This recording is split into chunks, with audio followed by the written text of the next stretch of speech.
Science at 360 degree with Sonia. So, നമ്മൾ ഇന്ന് discuss ചെയ്യാൻ പോകുന്നത് BCA പഠിക്കുന്ന സ്റ്റുഡൻസിന്റെ കോംപ്ലിമെന്ററി മാത്തമാറ്റിക്സിന്റെ തൊട്ട് തലേ വർഷത്തെ 2023 ക്വസ്റ്റ്യൻ പേപ്പർ ആണ്. അതിന് സെക്കൻഡ് സെമിന്റെ ക്വസ്റ്റ്യൻ പേപ്പർ നമ്മൾ പാർട്ട് എ ആണ് ഡിസ്കസ് ചെയ്യാൻ പോകുന്നത്. പാർട്ട് എയിൽ ആകെ 5 ക്വസ്റ്റ്യൻസ് ഉണ്ട്. ഓരോ ക്വസ്റ്റിനും 1 മാർക്ക് വീതം, ആകെ 4 എണ്ണം നിങ്ങൾ അറ്റൻഡ് ചെയ്താൽ മതി. അപ്പൊ നമുക്ക് ഏതൊക്കെയാണ് ക്വസ്റ്റ്യൻസ് എന്ന് നോക്കാം. അപ്പം ഒന്നാമത്തെ question, evaluate limit x tends to 1, limit x tends to 1, y tends to -1, x into y minus 2 divided by y into x minus 2. അപ്പൊ ഈ ഒരു ക്വസ്റ്റ്യനില് നമ്മൾ നോക്കിക്കഴിഞ്ഞാൽ എക്സ് 1ലേക്ക് പോകണം, y -1ലേക്ക് പോകണം. അപ്പൊ അങ്ങനെ പോയി കഴിയുമ്പോൾ ഇതൊരിക്കലും 0/0 ഫോമോ അല്ലെങ്കിൽ ഇൻഫിനിറ്റി ഫോമോ അങ്ങനെയുള്ള ഫോമിലേക്ക്, ഇൻഡെഫിനിറ്റ് ഫോംസിലേക്ക് പോകുന്നില്ല. സോ നമുക്ക് അവിടെ എൽ ഹോസ്പിറ്റൽ റൂൾ അപ്ലൈ ചെയ്യേണ്ട കാര്യമില്ല. ഡയറക്റ്റ് ആയിട്ട് എക്സിന് 1 കൊടുക്കുക, വൈക്ക് -1 കൊടുത്ത് സബ്സ്റ്റിറ്റ്യൂട്ട് ചെയ്ത് കഴിഞ്ഞാൽ അപ്പം എക്സിന് 1 കൊടുക്കുമ്പോൾ എങ്ങനെ വരും? 1 into yക്ക് -1, -1 - 2 divided by -1 into 1 - 2. That is equal to 1 into -1 - 2 എന്താണ്? -3. So 1 into -3 divided by -1 into 1 - 2 എന്താണ്? -1. So that is equal to -3 divided by 1. കാരണം -1 into -1 എന്താണ്? 1 ആണ്. So this is equal to -3. So ആദ്യത്തെ ക്വസ്റ്റ്യൻ ആയി. സോ ആദ്യത്തെ ക്വസ്റ്റ്യൻ ഏത് പാഠത്തിൽ നിന്നുള്ളതെന്ന് നമുക്ക് നോക്കാം. ഒന്നാമത്തെ പാഠത്തിൽ നിന്നാണ് ആദ്യത്തെ ക്വസ്റ്റ്യൻ. നിങ്ങൾ സിലബസ് നോക്കണം. ഞാൻ സിലബസ് ഡിസ്കഷൻ ഒരു വീഡിയോ ഇട്ടിട്ടുണ്ട്. നിങ്ങൾ ആദ്യമായിട്ട് ഈ ഒരു വീഡിയോ കാണുന്നവരുണ്ടെങ്കിൽ, കമ്പ്യൂട്ടർ സയൻസ് പഠിക്കുന്ന കുട്ടികളുണ്ടെങ്കിൽ തീർച്ചയായിട്ടും എന്റെ ചാനലിലെ പ്ലേലിസ്റ്റിൽ കയറി ഡിഗ്രി ക്ലാസ്സസ് എന്ന് പറയുന്ന ആ ഒരു ഫോൾഡറിൽ കയറി അതിന്റെ അകത്ത് സിലബസ് ഡിസ്കഷൻ കിടപ്പുണ്ട്. സോ നിങ്ങൾ എന്തായാലും അതെടുത്ത് നോക്കുക. സോ ഒന്നാമത്തെ പാഠത്തിൽ നിന്നാണ് ആദ്യത്തെ ക്വസ്റ്റ്യൻ വന്നിരിക്കുന്നത്. അടുത്ത ക്വസ്റ്റ്യൻ രണ്ടാമത്തേത്, write reduction formula for integral sin raised to nx dx. നിങ്ങൾക്ക് ഇതിപ്പോ സ്ക്രീനിൽ കാണുന്നുണ്ടാവും. നിങ്ങൾ തീർച്ചയായിട്ടും ഈ ഒരു reduction formulas sin raised to nx ന്റേത്, അതുപോലെ തന്നെ cos raised to nx ന്റേത്, tan raised to nx ന്റേത്, ഇതെല്ലാം നിങ്ങൾ പഠിക്കണം.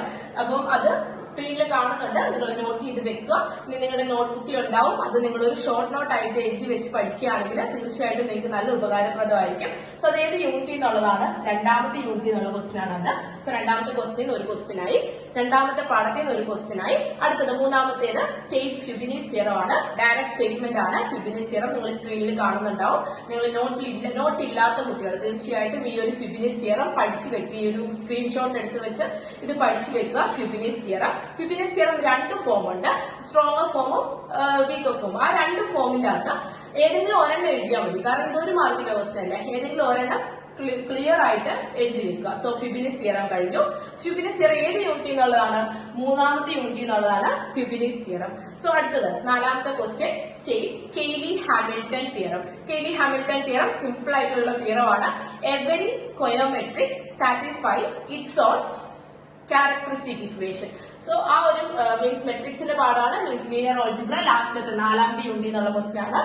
1 മാർക്ക് അവിടെയുമായി. അടുത്ത ക്വസ്റ്റ്യൻ, 5ാമത്തെ question, what can you say about the eigen values of a triangular matrix. അപ്പൊ എന്താണ് ട്രയാങ്കുലർ മെട്രിക്സ് എന്നറിയണം. അപ്പൊ ഒരു മെട്രിക്സ് എന്ന് പറയുമ്പോൾ അത് ഏത് യൂണിറ്റിലേക്ക് പോയി? 4ാമത്തെ യൂണിറ്റിലേക്ക് പോയി. സോ ഇതാണ് നിങ്ങളുടെ പാർട്ട് എയുടെ മാർക്ക് ഡിസ്ട്രിബ്യൂഷൻ. നമുക്ക് 5ാമത്തെ ക്വസ്റ്റ്യൻ നോക്കാം എന്താണ് എന്നുള്ളത്. അപ്പൊ ട്രയാങ്കുലർ മെട്രിക്സ്, ഒരു മെട്രിക്സ് ഇപ്പൊ 2x2 അല്ലെങ്കിൽ 3x3 മെട്രിക്സ് എന്ന് വിചാരിക്കും. അപ്പൊ ട്രയാങ്കുലർ മെട്രിക്സ് എന്ന് പറഞ്ഞു കഴിഞ്ഞാല് ഇപ്പൊ ഞാൻ ഇങ്ങനെ എഴുതാണ് 1 2 3. ഡയഗണൽ എലമെന്റ്സ് മാത്രം എന്ത് ചെയ്യുന്നു?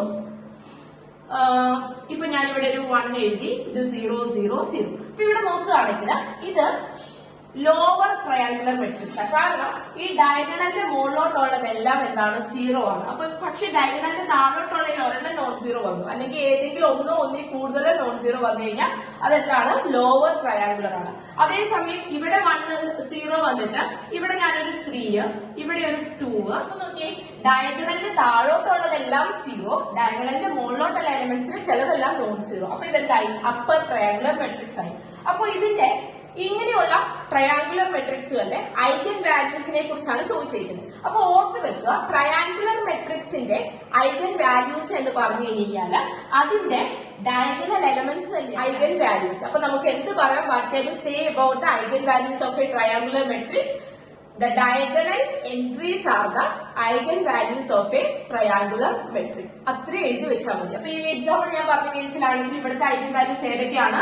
1 2 3. സോ ഇതാണ് ഐഗൻ വാല്യൂസ് ആയിട്ട് നമുക്ക് എഴുതാനായിട്ട് പറ്റും. സോ ഇതാണ് പാർട്ട് എയിലെ ക്വസ്റ്റ്യൻസ്. ഇനി നമ്മൾ പാർട്ട് 2 അടുത്ത ഓരോ പാർട്സും വീഡിയോ ആയിട്ട് ചെയ്യുന്നതായിരിക്കും, ക്ലാസ് എടുക്കുന്നതായിരിക്കും. സോ നിങ്ങൾ ഈ ഒരു ക്ലാസ് കണ്ട് മനസ്സിലായിട്ടുള്ളവർ തീർച്ചയായിട്ടും വീഡിയോ ലൈക്ക് ചെയ്യുക. അതുപോലെ ആദ്യമായിട്ട് ഈ ചാനൽ കാണുന്നവർ ആരെങ്കിലും ഉണ്ടെങ്കിൽ തീർച്ചയായിട്ടും സബ്സ്ക്രൈബ് ചെയ്യുക. ഇനി എന്തെങ്കിലും ഡൗട്ട്സ് കാര്യങ്ങൾ ഇംപ്രൂവ്മെന്റ്സ് ഒക്കെ വരുത്താനുണ്ടെങ്കിൽ തീർച്ചയായിട്ടും കമന്റ്സിലൂടെ അറിയിക്കാം കേട്ടോ. Thank you.